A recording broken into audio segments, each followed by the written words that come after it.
조사 당시에는 이제 아직 당명이 정해져 있지 않았습니다만 가칭 조국신당으로 조사했고요. 3일 창당으로 공식 명칭이 조국혁신당이 됐죠. 자, 비례 지지율에서 이제 13%라고 하는 큰 수치를 이제 받고 있고요. 특징으로 보면 이제 민주당 지지층에서 이제 분리투표 의향이 좀 강하게 나타나고 그중에 상당수가 또 조국혁신당으로 이제 비례투표 지지 의향을 밝히고 있는 이런 상태라고 볼 수가 있습니다. 이 부분에 대한 논의를 좀 더 해볼 텐데요. 먼저 유승민 의원님 말씀 주실까요? 제가 저 숫자 보고 제가 좀 많이 열을 받았습니다.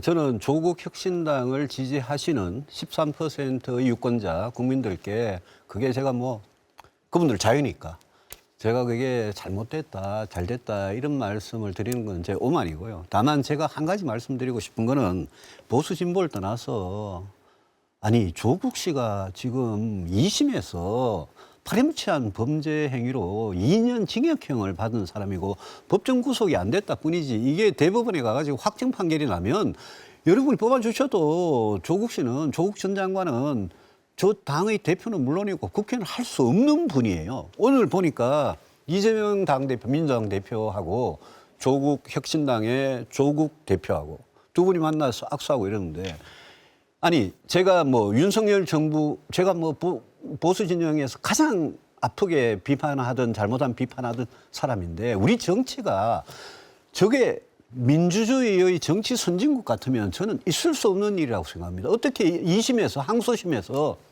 입시 비리, 감찰 무마, 예? 그다음에 허위 증명서 위조 이런 걸로 아니 2심 징역형을 받은 사람이 나와가지고 비례대표 전문 정당을 만들고 거기에 비례대표 의원들을 배출해내고 또 이재명 대표 뭐 여러 번 이야기했지만 지금 법원에 재판 받느라고 민주당 당대표 역할 제대로 못 하시는 분 아닙니까?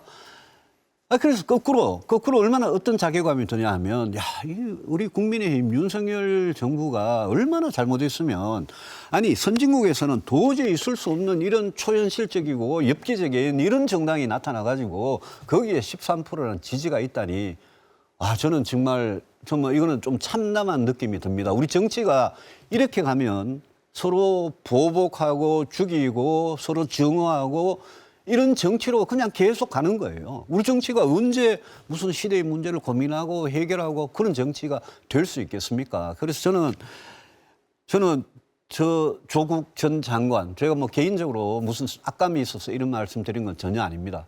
근데 이런 정치를 하겠다고 지금 나서가지고 이건 정말 양심이 없는 일이라고 생각합니다. 5.18 묘제 가가지고 예?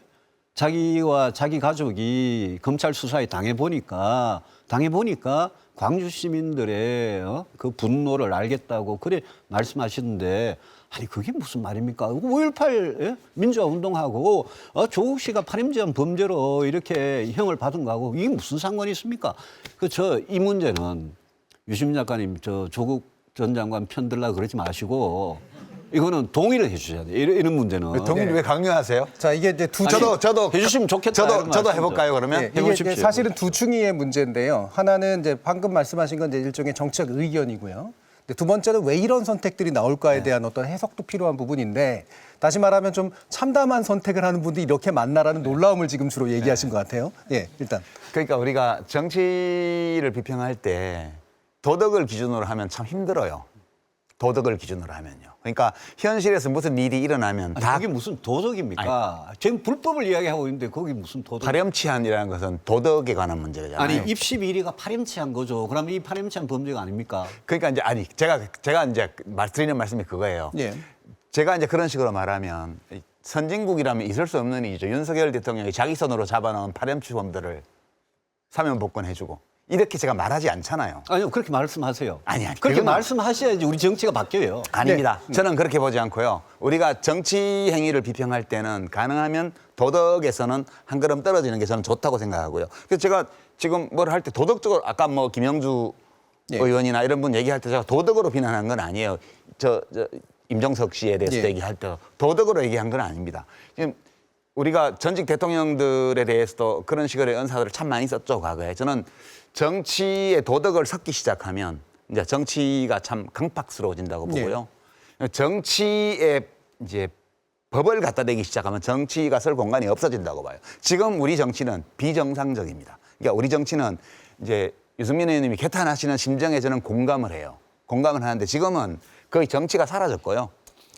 그냥 그 검찰권을 동원해서 칼질하는 게 제일 중요한 이슈가 돼 있습니다. 그러니까 지금 상황은 그 조건에서 이 선거가 치러지고 있거든요. 그러니까 다 제정신일 수가 없어요. 누구도 이 상황에서는. 그러니까 지금 윤석열 정부 출범 이후에 정치는 사라졌고요. 그냥 야당은 다수 의석을 가지고 버팅기고 있고, 그다음에 집권 세력은 검찰권, 경찰권, 사법기관을, 그다음에 뭐 방심위, 뭐 국민권익위원회, 이 모든 국가기관을 정치적으로 사유화해서 야당을 공격하고 있는 양상이기 때문에 이거를 뭐 누가 먼저 시작했냐 따지지 말고 따지면 밤새도 네. 얘기에 소용이 없고요. 이렇게 돼 있어요 지금 현실이, 우리 현실이 그런 거고요. 어차피 선진국에서는 상상할 수 없는 일로 치면 피차 다 마찬가지예요. 그러니까 우리가 여기서 그런 도덕의 잣대를 대어서 한국 정치 타락했다 이렇게 말하면 저는 답이 없다고 보고요. 이게 우리나라예요. 이 조건 속에서 어떻게 좀이라도 더 나은 대로 나가볼까. 이제 그런 게 우리가 할 수 있는 네. 의미 있는 고민이라고 보는 입장에서 공감은 해요. 그렇게 말씀하실 수 있다는 거를. 그러나 그렇게 말씀하신다고 해서 이 문제가 끝나는 게 아니고요. 다만 유승민 의원님처럼 생각하시는 분들이 있기 때문에 조국 신당을 지지하는 사람이 저거밖에 안 되는 거예요. 그러나 다른 한편에서는 조국이라는 사람을 자기의 정치적 목적을 위해서 일가족을 사냥했다. 그 과정에서 특별히 조국이라는 사람의 가족에 대해서 일반적으로 행사하지 않는 방식으로 검찰권을 부당하게 행사했기 때문에 그거에 대해서는 비판해야 된다는 생각하는 사람들이 좀 있는 거예요. 만약 많은 국민들이 이렇게 생각하면 지지율이 50% 60% 나오겠죠. 예. 그러나 일부 사람들이 그렇게 생각하는 거고요. 아까 우리가 데이터에서 봤지만 저분들이 어떤 분들이냐 가만 보세요. 저도 깜짝 놀랐는데 이번 데이터를 보고 평균 연령이 50대 중반이에요. 초중반. 무슨 소리냐. 이제 가장 원한 깊은 사람들이에요. 이 국민의힘 당의 전신들의 정당 그 전에 정권에 대해서요. 지금 50대들이 청춘기를 완전히 그 세력에 의해서 억압당했던 세대거든요. 그 세대가 이 검찰권 행사에 대해서 굉장히 예민한 거예요. 그래서 저런 유권자들이 저렇게 13% 존재하고 있다는 것이 우리의 또한 현실이다. 네. 그렇게 보고요. 다만 제가 한 가지 이제 이 데이터와 관련해서 덧붙이고 싶은 거는 이 패널 데이터에서 다 일반 여론조사 특히 갤럽 리얼미터하고 다 어긋나는데 예. 저거는 비슷해요. 비슷하게 나오죠. 예. 네. 저 조국 신당 비례투표 의향 저 비율은 거의 비슷합니다. 네. 그래서 이 데이터가 엉터리는 아니다. 저걸 보면. 뭔가 다른 게 있다는 거예요. 지금 우리가 여론조사를 통해서 포착하려는 거는 민심의 흐름인데 네. 기존의 일반 여론조사에 포착되지 않는 무엇인가가 있다. 여기는 지금. 네. 이 조사도 완전히 민심을 다 반영하는 건 아니겠지만 네. 일부 민심을 반영하는 면이 있고 일반 여론조사도 그러해요. 그래서 저는 이 데이터를 보면서 데이터를 평가할 때 좀 더 신중해야 되겠구나. 네. 그 생각을 좀 네. 합니다. 조사관 교집합이 이 정도에서 네. 좀 나타나고 있긴 합니다. 아니 비례대표 찍을 정당을 묻는데 조국 혁신당 저게 13%가 나온 거는 팩트예요, 현실이에요. 제가 그걸 부정하는 게 아닙니다. 저는 그렇게 말씀을 하시면 제보고 도덕이라 그러는데 전 뭐 그렇게 도덕군자 아닙니다. 정치를 뭐 24년째 하는 사람이 무슨 뭐 도덕만 가지고 아니, 하겠어요. 보통 정치인들이 그런데 상대방을 아까 유 공격할 때 작가님도 도덕까지 우리 맞죠. 정치가 조금은 나아가는 방향으로 나아지는 방향으로 가야 되잖아요. 그렇죠. 제가 그랬잖아요. 박정훈 대령 사건이나 무슨 김건희 여사 무슨 주가 조작 특검법, 김건희 무슨 디올백 저는 그거 수사받아야 된다고 생각합니다. 저는 그런 사람이에요. 그걸 왜 수사 안 합니까? 똑같이 모든 국민하고 똑같이 수사할 거는 그렇죠. 수사받아야죠. 네. 그죠? 그런 점에서 보면 거꾸로 소위 우리나라에서 민주주의를 하고 진보를 하시겠다는 분이 그런 분들이 어떻게 여기에 아무리 윤석열 정권의 그 아주 뭐라 그럴까요? 뭐 포악한 그런 검찰권 행사 그게 미워도 유 작가님이 지금 조국 씨의 그 불법에 대해서 그걸 비호하는 건 아니시죠? 그럼요. 그 불법 근데 아직은 대법원까지 안 났잖아요. 그러니까 우리가 2심까지 좀 신중하게 일단 끝났잖아요. 아니 이재명 대표도 2심까지 유죄 선고 받았지만 그래요. 대법원에서 깨져서 와서 지금 2심까지 왔잖아요. 그러니까 우리가 이제 유승민 의원님의 말씀도 이제 제가 전반적으로는 공감을 하지만 아니, 법의 잣대를 대가지고 그러니까 법을 갖고 들어오면 정치는 필요 없어요, 사실은. 아니죠. 정치라는 거는 그 법에서 걸러진 사람들이 하는 거지. 법에서 그렇게 걸러지지 않는 예? 그런 불법자들이 어떻게 정치를 합니까? 저는 근데 조국 씨는요. 우리나라에서 뇌물이고 부패 사건으로 감옥 갔다 온 사람이 다시 국회의원 선거에 나오고 대선에 나오고 이런 거 진짜 이거는 말도 안 된다고 생각하거든요. 근데 이제 그리고 조국 씨 사건이 아직 확정 판결이 안 났다고 그러시는데 아니 그 뭐 이런 말씀 드리기 그렇지만 배우자 징역 4년형 이미 확정이 되고 배우자가 출마하는 그 건 수많은 아니잖아요. 관련자들이 아니 거기에 있는 똑같은 따지는 그러니까 법률 유승민 관계가 의원님, 똑같잖아요. 제가 그렇게 말씀하시는 그래서 법을 저도 모든 정치를 법원으로 검찰로 갖고 가는 것을 네. 반대합니다. 정치를 해결할 수 있는 거는 정치가 해결해야죠. 그렇지만 정치의 최소한이 뭐냐? 최소한은 아니 이런 제가 파렴치한이라고 표현을 썼는데 한 번 더 쓸게요.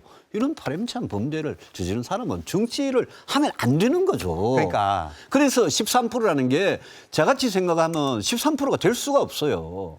아니 그렇게 따지면 고발 사주 사건 이런 거 덜 먹이면서 파렴치한 범죄를 저질렀을 가능성이 있는 한동훈 씨나 뭐 윤석열 씨는 대통령 뭐 무슨 비대위원장 장관 하면 안 돼요. 이렇게 제가 주장할 수는 있지만 주장하세요. 왜냐하면 아니 그렇게 그런 주장을 하셔야지 우리나라가 더 깨끗해지는 거예요. 아니, 근데 그게 지금 이 시점에서 그 논쟁하는 게 무슨 의미가 있어요? 그런 걸 다 안고 대통령이 됐는데 여당 비대위원장이 됐는데 그럼 아니, 제가 같은 식으로 개탄하면 대통령이 되고 비대위원장이 되면 죄가 없어집니까? 어떻게 대한민국이라는 민주공화국에 사는 사람들이 저딴 당을 지지할 수 있어? 그런 사람이 40% 가까이 되는 날이 정말 이 나라 떠나고 싶어. 이렇게 말하면 안 되잖아요. 이게 인간 세상이라고요. 유튜브에서는 그렇게 말씀하시는데. 아니요, 그렇게 말 안 해요. 아니 우리가 이 인간 세상이잖아요. 인간 세상이기 때문에 그게 다 있을 수밖에 없는 거고. 아니, 그래서 이런 토론에서 유 작가님하고 자, 말이 좀 많이 섞이니까요. 저하고는 1분씩만. 우리 사회에서는 예. 최소한 이 조국 혁신당 이 문제에 대해서는 자, 이 부분에서 유승민 의원께서 너무 많이 말씀을 많이 제가 해주셨거든요. 좀 열을 받아가지고 예. 좀 열받지 마세요. 다 일어나는 아니, 일이에요. 아니 저는 우리 이게. 정치가 이리 가서는 안 된다고 저는 생각하는 알겠습니다. 사람이에요. 충분히 뭐 이해할 수 있는 말씀이시라고 보고요. 뭐 좀 아니 마무리하시면. 근데 유승민 의원님 옛날 생각이 나는데 2006년도에 제가 복지부에 있을 때 파랑새 플랜이라고 그 알코올 중독을 예방하기 제가 위한 얘기를 해서 프로그램을 예산을 안 유시민 올렸더니 장관님한테 예. 알코올 그 중독 그렇죠. 근데 뭐라고 말씀하셨냐 하면 이 정권이 사람들 열받게 술 먹게 해놓고는 또 국민 혈세로 이런 거 왜 하냐 이렇게 말씀하셨어요. 뭐 그랬어요. 예. 네. 예. 그래서 제가 유승민 의원님께서 속한 정당이 집권당인 시절에 저도 열받아 술 좀 먹었습니다. 피차 똑같이 그러는데 너무 그러지 맙시다. 라는 식으로 제가 이제 응대한 적이 있었는데 열받게 하는 거하고 이 불법하고는 다르죠. 근데 그게 그렇게 단순치 않아요. 그러니까 참 진짜 순수하셔요. 지금 정치를 20년 넘게 하셨는데. 순수하다고 그러시는데 예. 별로 그렇게 순수한 사람 저는 달고 달아가지고 뭐 뭐 이런 것도 있을 수 이런 입장인데 가끔 우리 유승민 의원님 보면 이런 걸로 막 열을 내시는 걸 보면 야 에너지가 많은 분이구나. 아니죠. 이게 네. 진짜 우리가 저는 그거보다 더 터무니없는 일을 하도 많이 봐가지고 아니고 그 정도는 화도 안 나요. 정치가 똑바로 가야지 나라가 잘 되죠. 근데 이런 식으로 가는 정치가 나라가 잘 되겠냐고요. 그러니까 그 대선 후보 경선 나가셨는데 윤석열을 뽑았잖아요, 당원들이. 왜 그렇겠냐고요. 그러니까 그거는 내가 옳은데 대중들이 이상한 선택을 했다는 게 아니고 뭔가 있는 거예요. 우리처럼 정치에서 잘 안 풀려가지고 저처럼 아예 그만두거나 아니면 계속 하고 왜 싶은데 우리라고 그래요? 자리를 못 잡고 있는 분이나 이런 사람들이 붙잡지 못하는 어떤 요소가 현실 정치는 있는 것 같아요. 네. 그래서 저는 뭐든지 다 현실적인 것은 이성적이다라는 해결의 말을 노상 암송하면서 뭔가 현실에서 뭐가 일이 일어나면 그럴 만한 이유가 있는 네. 거야. 조국 신당도 제가 진보 예, 같고